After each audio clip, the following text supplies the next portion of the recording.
Halo semuanya, balik lagi di Radistrek Satria Praja. Kali ini gue bakal nyampein sedikit informasi tentang bagaimana dan kapan sih kita ini akan memeriksakan diri ke fasilitas kesehatan. Tentunya kita harus mengetahui gejalanya. Gejala yang sudah kita ketahui itu yaitu batuk. Tidak selalu batuk kering ya, ada beberapa kasus juga itu memiliki batuk berdahak. Selanjutnya itu demam. Demam khususnya di atas 30 derajat Celcius. 38 derajat Celcius, mohon maaf, 38 derajat Celcius. Lalu selanjutnya itu sakit tenggorokan atau tenggorokan itu terasa kering ya. Terasa kering, dan selanjutnya itu yaitu gejala seperti sesak napas. Tetapi tidak semuanya memiliki gejala sesak napas juga ya. Ada beberapa juga COVID ini tuh dia nggak memiliki gejala tapi dia ini positif. Nah, makanya kita bedakan menjadi ODP, orang dalam pemantauan, atau PDP, yaitu pasien dalam pengawasan. Nah, apa bedanya sih? Nah, jika dari gejala tadi yang saya jabarkan, lalu kita lihat lagi ke bawah, apakah adanya gambarnya? Gambaran seperti pneumonia pada foto ronsen toraks, lalu kita tanya apakah ada kontak erat terhadap pasien yang sudah positif COVID-19, dan apakah Anda memiliki riwayat bekerja di fasilitas kesehatan atau mendatangi fasilitas kesehatan yang menjadi tempat atau zona merah. Nah, jika kita hanya memiliki gejala seperti batuk, demam, sakit tenggorokan, dan salah satunya tadi sesak napas, tetapi kita tidak memiliki kriteria lanjutan seperti yang kita bertemu orang pasien positif, selanjutnya kita ke tempat fasilitas kesehatan atau bekerja di fasilitas kesehatan yang terdapat kasus COVID-19, dan kita tidak memiliki gambaran pada foto ronsen toraks seperti gambaran pneumonia, itu kita dimasukkan ke dalam kategori ODP, di mana ODP ini adalah orang dalam pemantauan. Nah, orang dalam pemantauan ini kita akan dilakukan pemeriksaan berkala sampai benar-benar hasil kita itu negatif kurang lebih selama 14 hari. Nah, ODP ini kita tidak dirujuk ke rumah sakit, tetapi kita disuruh pulang untuk dirawat, bukan dirawat, untuk isolasi mandiri, dan kita akan melakukan pemeriksaan lanjutan. Nah, tetapi kita tidak boleh keluar rumah. Nah, selanjutnya, jika kita memiliki gejala seperti itu, seperti yang kita kriteria lanjutan itu, kita masuk ke dalam PDP. Nah, PDP juga tidak langsung dimasukkan ke ruang isolasi, tidak dirawat. Nah, jika kita sudah mengetahui diri kita ini PDP, kita langsung datang ke RS rujukan untuk melakukan pemeriksaan lanjutan. Nah, RS rujukan ini yaitu RS rujukan yang sudah dirujuk oleh Kementerian Kesehatan dan Dinkes.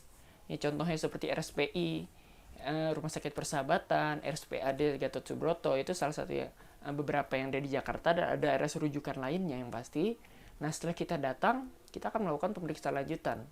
Nah, pemeriksaan penunjangnya salah satunya itu swab tenggorok. Nah, kita lihat hasilnya.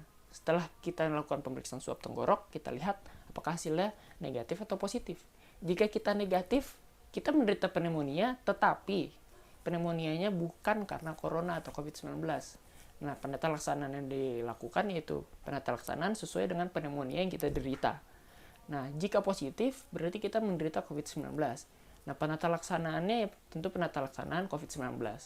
Nah, tentu jika kita sudah positif COVID-19, kita akan dimasukkan ke ruang isolasi. Nah, penata laksanaan di rumah sakit bagaimana? Itu akan dijelaskan oleh rekan saya Imam yang sudah terhubung dari kejauhan karena kita sedang social distancing. Silahkan Imam melanjutkan penjelasan saya. Bismillahirrahmanirrahim. Assalamualaikum warahmatullahi wabarakatuh. Baik Radestra, saya Imam Hamdan akan melanjutkan bagaimana monitoring dan terapi pada pasien COVID-19. Monitoring yang pertama dilakukannya rapid test, yang kedua dilakukannya swab tenggorokan, yang ketiga dilakukannya ronsen fototoraks. Selanjutnya untuk terapi, pertama-tama pada pasien COVID-19 yang mengalami gejala sesak nafas diberikannya oksigen dengan target saturasi oksigen lebih dari 90%. Yang kedua diberikannya cairan isotonik kristaloid, bisa berupa cairan normal salin ataupun tinja laktat. Cairan yang diberikan pada pasien dewasa yaitu lebih minimal 30 ml per kilogram berat badan 3 jam pertama.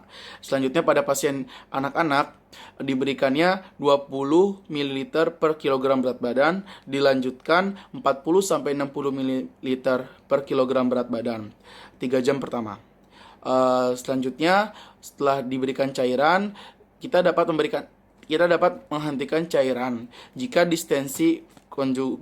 jika terdapat adanya distensi vena jugularis, adanya rongki pada auskultasi paru, adanya edema pulmoner pada ronsen, atau adanya hepatomegali pada anak.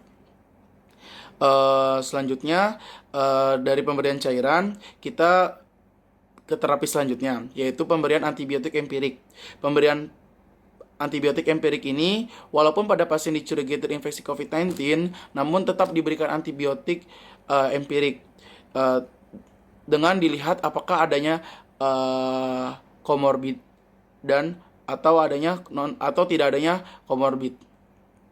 Dengan kalau misalnya pasiennya tidak adanya komorbid, diberikan amoksisilin yaitu 1 gram 3 kali 1. Yang kedua bisa diberikan doksisiklin 100 mg 2 kali 1. Untuk pasien yang komorbid, diberikannya amoksisilin 500 mg 3 kali 1.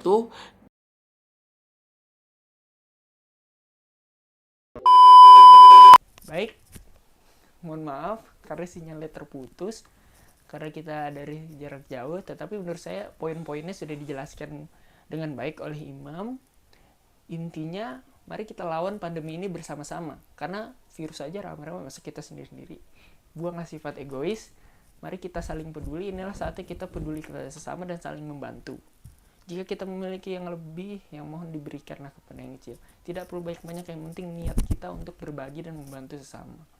Dan untuk menekan pandemi ini, marilah kita kenali gejalanya dan tekan penularan mulai dari diri kita sendiri. Terima kasih. Assalamualaikum warahmatullahi wabarakatuh semuanya. Dadah.